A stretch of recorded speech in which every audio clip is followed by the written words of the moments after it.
Qu'est-ce que vous attendez, vous, de cette réunion, de ce grand débat entre Emmanuel Macron et les maires ? Écoutez, je crains pas grand-chose. Je ne demande qu'à être trompé, mais vous savez, les maires, notamment j'entendais Philippe Rioux à l'instant, c'est pas nouveau qu'ils s'expriment et qu'ils s'adressent au président de la République, notamment depuis le plan Borloo 2018, pour demander des plans d'urgence en faveur des villes populaires sur les questions d'éducation, sur les questions de santé, sur les questions de logement, etc., etc. Bon, et vous savez très bien que à l'époque, Emmanuel Macron avait balayé le plan Borloo et il n'a pas répondu à ses maires.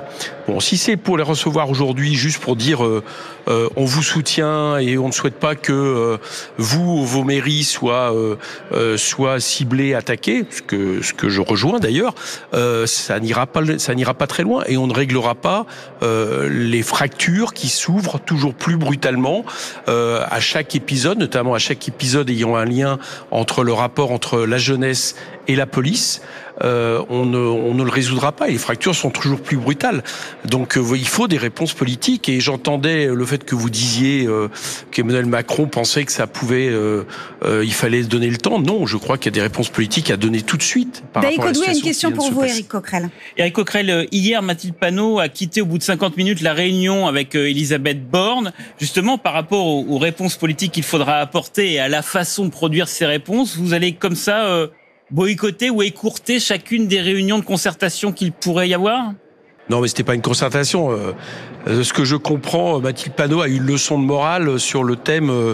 En gros, lorsqu'elle indiquait que la seule répression n'était pas la solution à apporter, qu'il fallait d'autres réponses. Et on a eu l'espèce de communication qu'on a depuis quelque temps, où haro sur les insoumis qu'on connaît. Voilà. Donc, elle a quitté parce que c'était pas une concertation, c'était une leçon de morale. Bon, maintenant, nous, on demande au contraire, on a demandé qu'il y ait un débat à l'Assemblée. Vous savez, sur l'article 51, que la première ministre vienne pour que chacun puisse justement faire des propositions. Et moi, je pense qu'il faut qu'on aille rencontrer Mme Borne, je l'espère dans un cadre de la NUPES, parce que nous avons un certain nombre de propositions communes à faire, à la fois sur la question qui répond à ce qui s'est passé il y a une semaine, dont on n'est même plus en train de parler d'ailleurs, vous voyez, c'est-à-dire le meurtre d'un jeune homme par un policier, qui interroge la loi de 2017, qui interroge aussi la doctrine policière ouverte par Nicolas Sarkozy en 2003, en gros, arrêtant les polices de proximité, il faut passer tout ça au Karcher.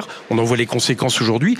Et puis, je vous l'ai dit, sur un grand plan d'urgence pour la justice, notamment dans les villes populaires. Bon, ça, on attend le gouvernement là-dessus. Et nous, dès lors que le gouvernement voudra discuter de ça, on sera là pour répondre. Mais pas pour des espèces de propagande qui visent tout simplement à trouver un bouc émissaire qui serait France Insoumise.